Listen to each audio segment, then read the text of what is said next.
Habari ndugu mteja, karibu kwenye mwendelezo wa video zetu za Levanda POS. Video hii tumeandaa kwa ajili ya kuonesha jinsi ya kurekodi matumizi ndani ya duka lako. Utaanza kutafuta section ya matumizi kwenye hizi button zinazoonekana hapa juu. Utabonyeza button iliyoandikwa matumizi. Utafunguka ukurasa wa matumizi. Ndani ya ukurasa wa matumizi kuna section kuu tatu. Section ya kwanza sajili matumizi, section ya pili rekodi matumizi, section ya tatu matumizi yaliyorekodiwa. Tukianza na section ya kwanza sajili matumizi, nasema matumizi ya kila siku dukani kwako, mfano umeme, chakula, posho. So hapa tunaorodhesha aina matumizi tofauti tofauti yanayojitokeza dukani kwako, na matumizi ambayo unayatumia dukani kwako. Mfumo by default umeisha kusajilia aina hii ya matumizi matatu: umeme, chakula, posho.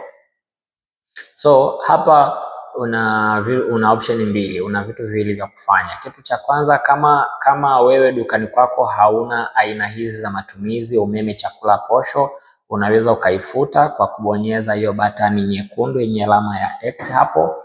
Lakini kama una matumizi zaidi ya haya yaliyotengenezwa na application yenyewe, pia utaongeza hayo matumizi ambayo yapo dukani kwako, ila system haija kutengenezea.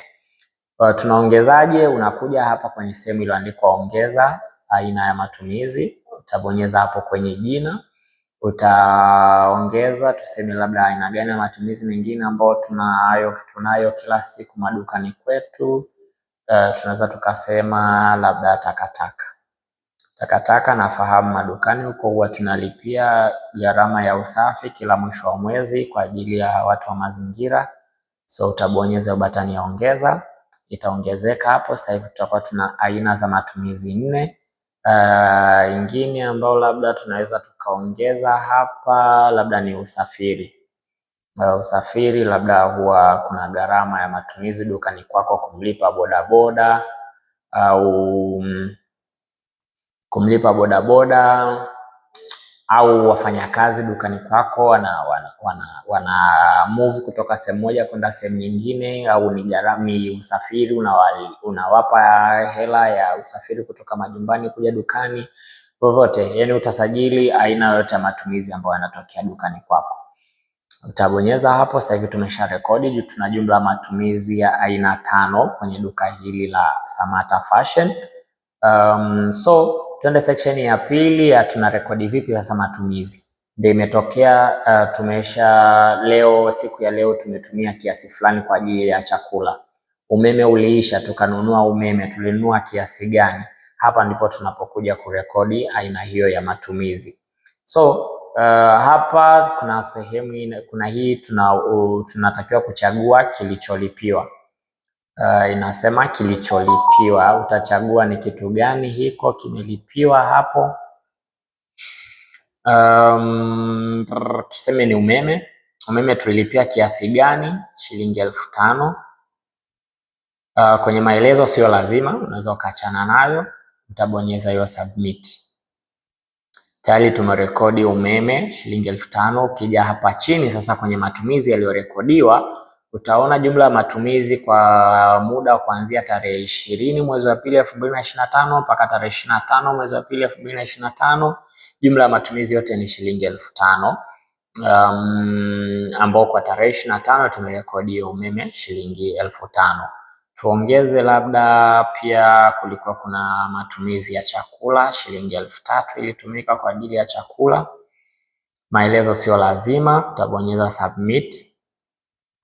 Pia na yenyewe imeongezeka katika matumizi ya tarehe 25, jumla ya matumizi ni shilingi 8,000, lakini kwa kipindi cha tarehe 20 mpaka 25 mwezi wa pili kulikuwa kujarekodiwa matumizi mengine yoyote. Hivyo inaonyesha jumla ya matumizi yote kwa siku zote hizi 5 ni shilingi 8,000. So haya matumizi pia tunaweza tukayaona wapi? Tukija kwenye ripoti ya mauzo tutayakuta tena haya matumizi ambayo tulirekodi hapa. Kija hapa itakuonyesha overall kwa mwezi mzima, mwezi huu wa pili tuna jumla ya mauzo 5,500,000. idadi ya bidhaa zilizouzwa 60, lakini tuna matumizi shilingi 10,16. So kwenye hii 10,16 ya mwezi mzima pia hadi 8,000 ya siku ya leo nayo imejumlishwa hapo. Ukija hapa kwenye mauzo na faida utaweza kuiona hiyo 8,000 ambayo tumerekodi kwa siku ya leo.